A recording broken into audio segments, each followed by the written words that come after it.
I've got inspections coming. What do I do?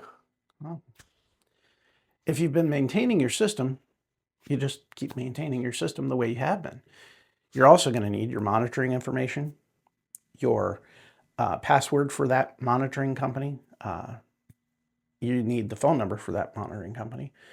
And you'll need to make sure that the system can be placed in test. You should probably do that the day before for an hour just to be sure that they can put it in test for you, because there's nothing like us showing up and you go to call it and put it in test and they say, well, that password doesn't work anymore. Do you have another one? Could it be something else? And you go, no. I don't know what it could be. Well, you're going to have to get that before we can place it in test. And then we're there. You're there. We can't do anything.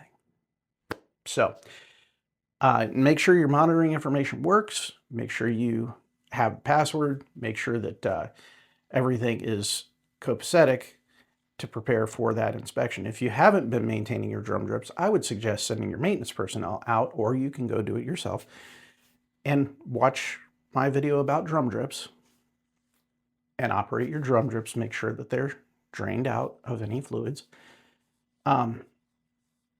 Check your compressor and make sure that it's drained, so that if you have a dry system.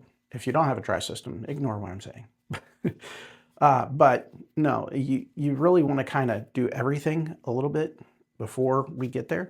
That way you're sure that there's not a big problem when we show up and we just can't do anything, because now we can't put it in test. We can't do anything with your dry system because your dry system's now down because it had tripped at some point, and now you have a repair rather than us testing stuff to make sure it works.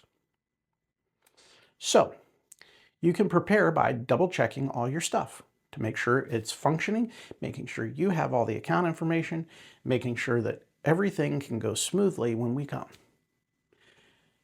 And that's what you can do to prepare for your inspections. Have a great day. We'll see you next time. Fire protection answers.